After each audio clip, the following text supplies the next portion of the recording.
Забавлявате и да заповядате пак. Добро утро, каза ми на следващите ни гости в студиото. Това са Деница Георгиева и Любослава Димитрова, доброволци в Animal Protection на Враца и в Природен парк Врачански Балкан, нали така? Но всъщност поводът, за който сте тук днес, е свързан с Световния ден за защита на животните, който отбелязваме именно днес. На 4 октомври успяхме набързо в предварителния разговор да ми разкажете няколко интересни истории. Може би това са истории, с които се сблъсквате всеки ден. Първо да ви попитам като начало, как се оправяте с хората, които не обичат животните? Много трудно се оправяме, защото въобще хората в България, нали, все пак ние сме в България, повечето имат отношение към животните като по-нисши същества и мислят, че могат да се разполагат с техните съдби, могат да ги гледат вързани на синджири без подслон, което е много несправедливо към животните, а и е наказуемо дори, защото вече имаме закон за защита на животните, който ако наистина се спазва от всички институции, които са длъжни да следят за него, ние сме една от тях, въпреки че сме неправителствена организация, животните могат да си живеят много добре. И затова се стараем да образоваме хората, че има такъв закон, че трябва да имат по-добро отношение към животните. Добре, на какво се дължи според вас това отношение? Защото лично аз съм гледала достатъчно филми по Animal Planet, да речем, или там по някои от другите канали, хората имат и зоополиция, при сигнал отиват, реагират. Вярвам, че при нас сега, който ни гледа, ще кажем, ние на хората живота не сме оправили, сега ще мислим за кучета, котки и други папагали, подобни, но все пак. Говорим за някакво хуманно отношение. Всичко е вързано, защото според мен една от причините е, че сме свикнали да не виждаме по-далеч от носа си, да мислим, че само ние сме най-важните, а всъщност има много други живи същества, които също имат право на живот и са в хранителната верига, така да го кажем, система въобще на дишаме един въздух. Да, дишаме един въздух и затова и този ден световен за защита на животните, да си помислят всички хора, че не само кучетата и котките, не само бездомните животни, ами въобще всички други имат право на живот и трябва да помислим малко, дори да се отглеждат за прехрана, как да бъдат отглеждани. Всичко трябва да бъде по-хуманно и с малко по-добро отношение.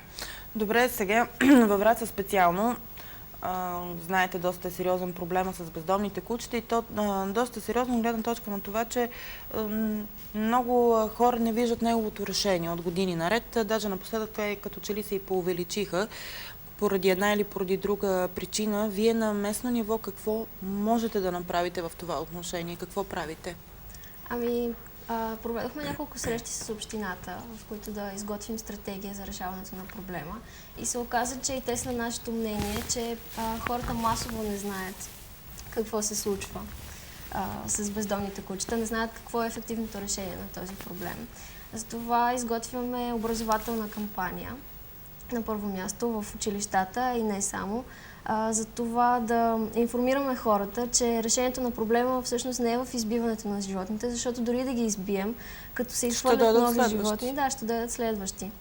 Следващото нещо е кастрацията на животни, за да се блокира размножаването им. Да, но вие знаете ли колко много собственици имат все още някакви скруполи, що се отнася до кастрация, едва ли не си мислят, че ще усъкатят животното и после то няма да бъде нито тя, нито той. Особено когато става въпрос за той, аз съм чувала много такива мнения и сега като го кастрирам, той какво ще бъде? Ние можем да споменем тогава за ползите за самото животно, не само за популацията. Защото ползите са много, който е... Чисто здравословно. Чисто здравословно, абсолютно, защото едно домашно животно не може да има такъв живот... То не е вече в природата. Ако не, както ако е в природата. То вече отдавна сме ги опитомили тези животни и затова трябва, като искаме да сме ги опитомили, това означава, че те вече няма да се чувстват добре да са в природата, вече сме бетонирали. Ето ние с колегата Иван Генчев знаем защо котките трябва да се кастрират, женските котки. Да, получават много болести на половата система, които ако са кастрирани, особено още в ранна възраст, преди първото разгонване, шансът е минимален. Също така, като се замислим, те също са, макар по-различно устройство от хората, на тях също не им е добре да раждат всяка година. Значи, колкото и да има различно устройството от хората, аз със сигурност знам, че страдат от същите заболявания, колкото и да са различни. И се тормозят, защото тези хормони се натрупват, които дори ако не сме ги кастрирали, но не им позволяваме да се размножават,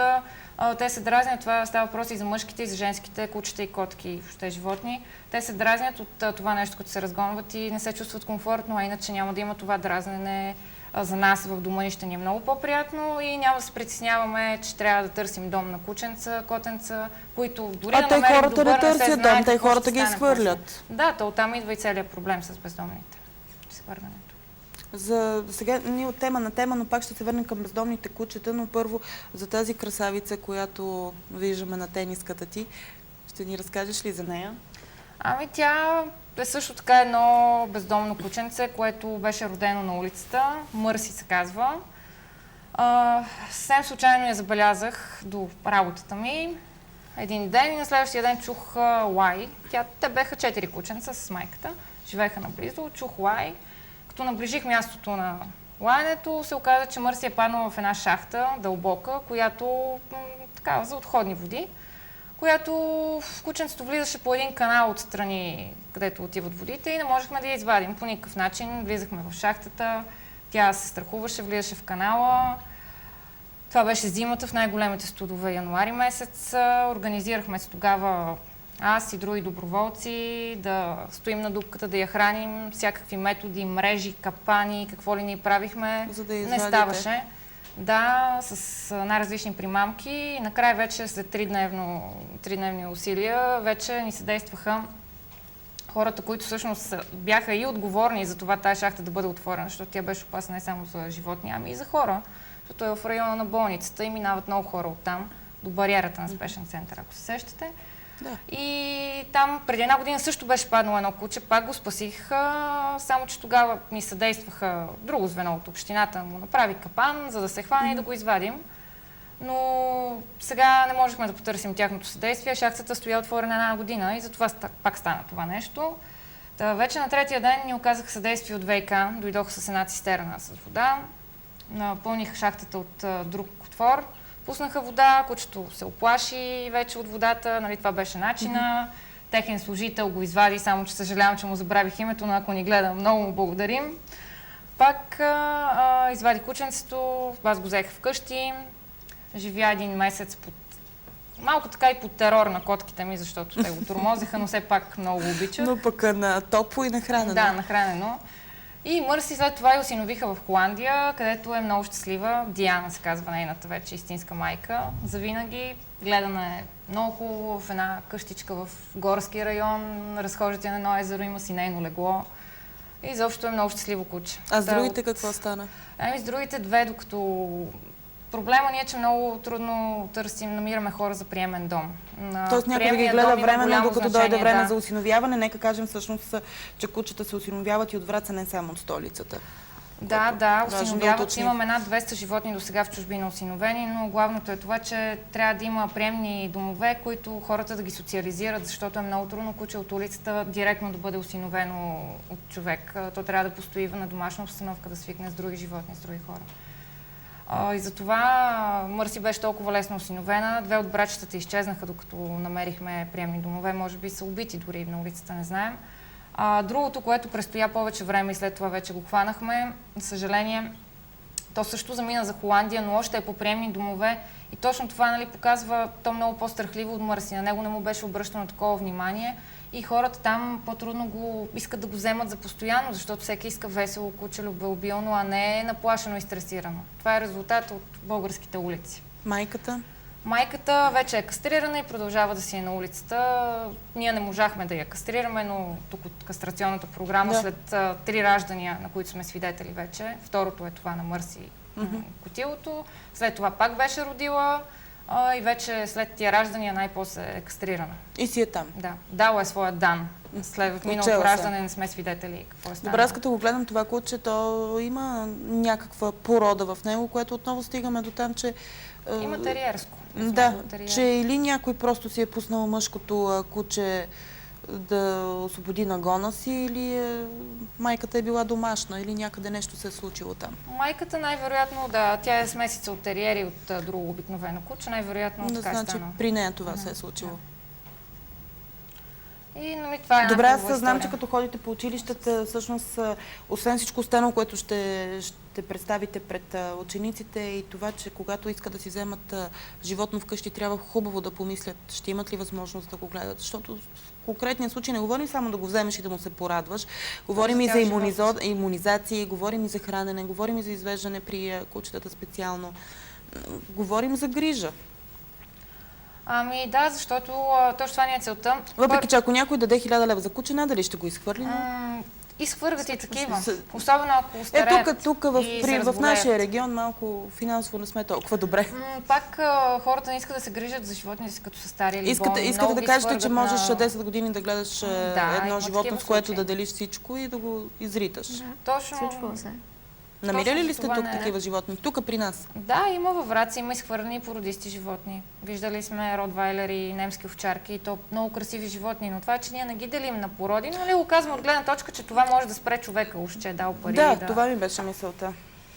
Образователната програма засяга няколко компонента от отношението към животните. Първо искаме да научим децата как да се държат в присъствието на бездомни и на домашни кучета по улицата, защото много често самите родители не се грижат за това и децата започват да викат, страхуват се от кучетата, доближават ги, пищат.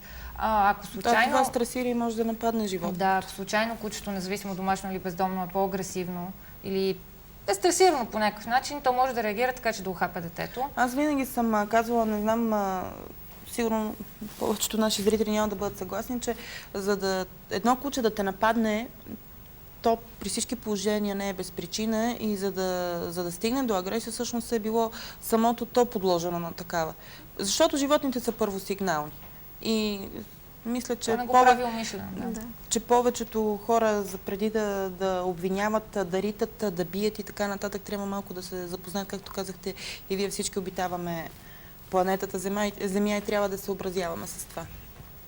Затова точно искаме да научим децата как да се държат, да не доближават бездомно животно, без да го познават или домашно, защото дори да са много добронамерени, пак не се знае как ще реагира животното на дете, защото може друго дете да го е замерило с камък. Ако знаете колко деца съм виждала, които хвърлят камъни. Те се възпитават. Аз съм виждала, които давят и котки. Изобщо.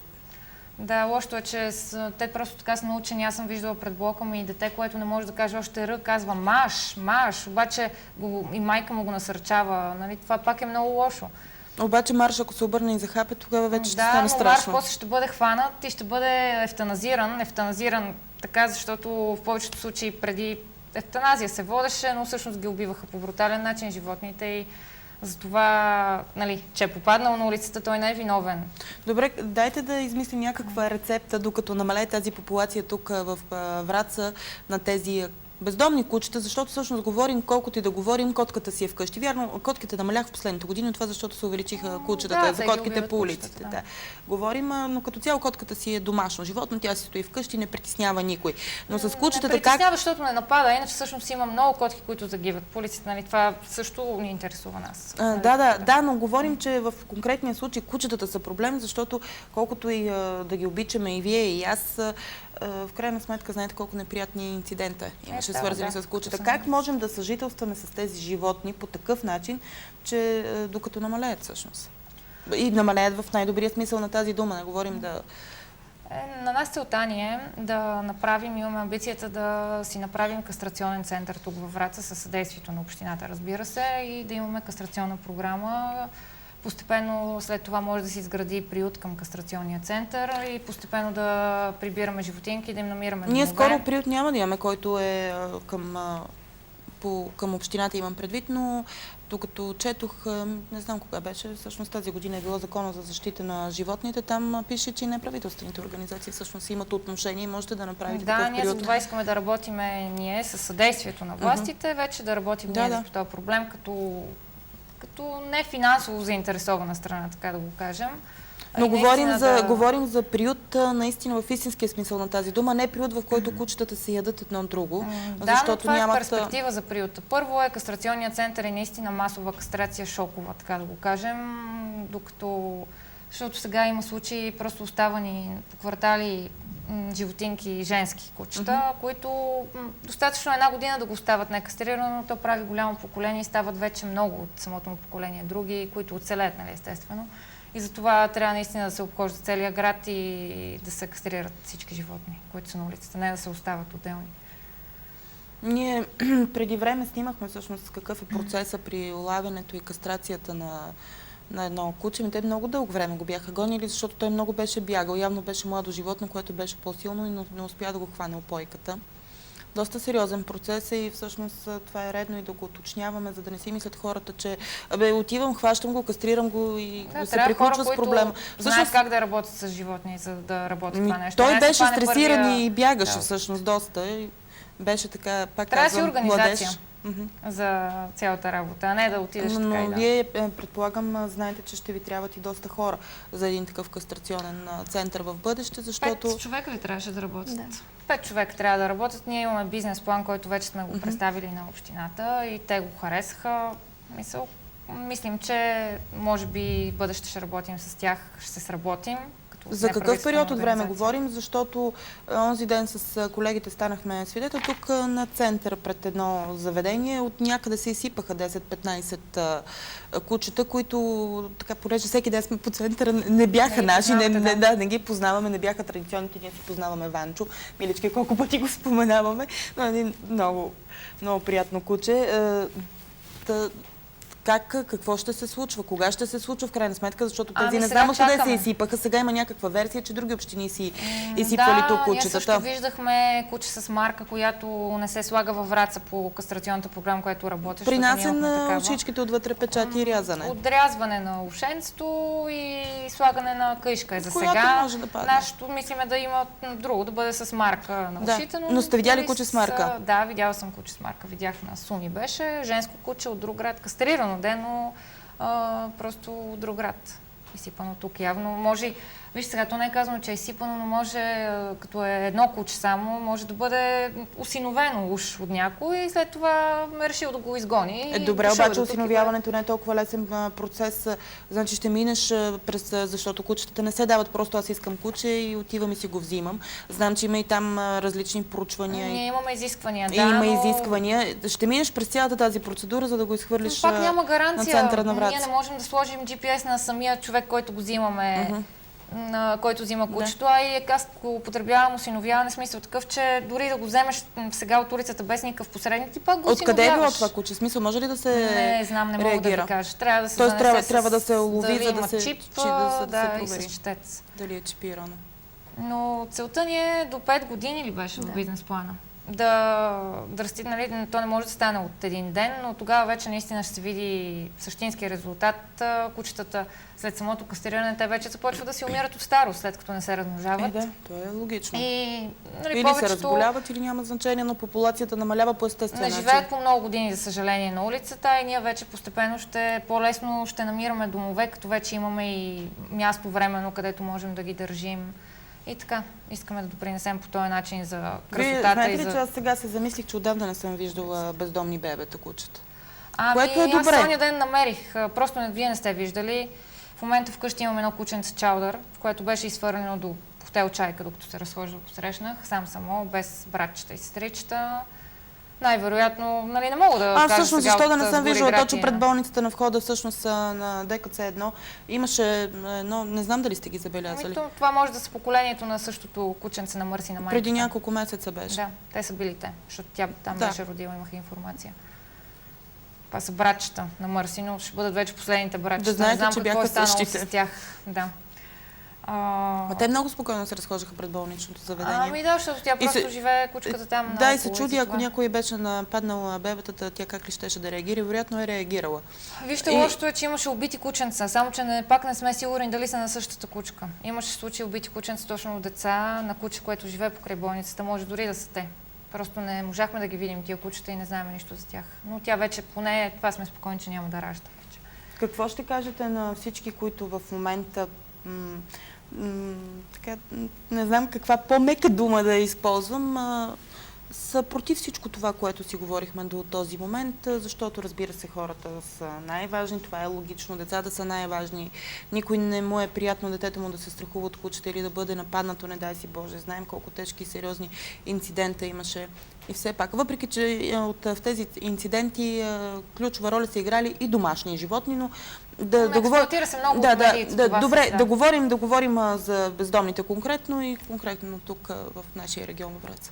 Аз искам да кажа от себе си на собствениците на кучета и дори на хора, които нямат, но все пак имат познати, всеки има познати, да образоват своите приятели, познати, роднини, които имат животни и самите те, ако имат животни, да си помислят да бъдат по-отговорни стопани, да се грижат домашния им любимец да не забременява и след това да изхвъргат животинки по улиците, защото там идва целият проблем. Да кастрират домашните си любимци, защото не само те ще бъдат, както казах преди малко, спокойни, ами няма да има популация, която да бъде по улиците, защото в крайна сметка винаги попада някое животно, дори при породистите има шанс после да има тяхно дете на улицата да попадне. Също така искам да кажа, че да насърча осиновяването на безпородни животни, защото те също така могат да бъдат прекрасни домашни любимци, не по-лоши от всеки мопс, пинчер, хъски и така, плюс това с много по-голям имунитет, много по-здрави са, нямат такива здравословни проблеми. Да кажа, че са доста по-интелигентни от някои породи. Да. И много благодарни, също така, като знае какъв живот е живяло на улицата и ти като го прибереш. И мога да кажа нашите координати. Да. После Люси ще каже и тя какво мисли. Може да ни намерите във Фейсбук. Страницата ни е България Animal Protection Враца. Ако може да го напишете после като лента, така след предаването. Всъщност ние можем и на страницата ни във Фейсбука и ще имаме задача да популяризираме всичко това, което правите. Разбира се, веднъж от любов към животните и втори път от любов към хората, защото колкото повече. Всъщност те нещата са свързани. Това е идеята. Хората да разберат, че вие, грижайки се за животните, се грижите и за тях. Помагаме на тях всъщност, да. Искаме Враца да бъде красив град. Той е красив, обаче да туристите като дойдат да не виждат размазани котата и кучета по улиците или не дай си Боже да ги залае някое улично куче и да се оплашат. Не говорим вече за хапане. Не искаме да виждаме бебенца, кученца изхвърлени в покрайнините на града, гладуващи, умиращи. И за това, който иска да стане дори доброволец, може да ни намери във Фейсбук, да се свържи с нас или да си осинови кота или куче. Имаме доста животинки, на които търсим дом. И могат да са прекрасни. Всъщност това са най-потърпевшите животни, котките и кучетата. Те са най-масовите. За финал? За финал. Хората не разбират, че всъщност и хората, които обичат животните и тези, които не обичат животните, имат една и съща цел. Да няма бездомни животни на улицата, защото никой не му е приятно да бъде хапан от кучета или да вижда мизерстващи кучета на улица. Затова нека работим заедно. Нека хората се присъединят към нас, за да го решим този проблем, в крайна сметка. И да ни подкрепят. Дори да не станат доброволци, поне да ни подкрепят в нашето начинание за кастрационния център, да кажат, да, ние искаме тия хора наистина да решат проблема. А не само да се оплакват, а всъщност като стане въпрос сериозно нещо да се прави, да нямат мнение. Дано посланието ви наистина да достигне до повече хора, защото докато, пак казвам, не се разбере точно, че не се помага само на едните за сметка на другите, няма да се получават нещата, защото съм убедена, че сте срещали доста критика. Ще кажеш ли че почваме от другата седмица в училищата вече? Последно изречение, защото сме към финала. Последно изречение към финала сме. Давайте. Че вече образователната програма всъщност започва. Миналата година имахме и сега пак започваме. От другия вторник много от децата на зрителите ви ще бъдат обхванати в тази програма. И ще ги учим как да са отговорни стопани и как да се държат в присъствието на кучета изобщо. Продължаваме да следим това, с което се занимавате. Благодарим ви и на вас, уважаеми зрители, че избрахте да се събудите заедно с нас. Направете го и утре точно в 7, за да започнем заедно деня си. И не забравяйте, разбира се, че денят ще бъде такъв, какъвто сами си го направите.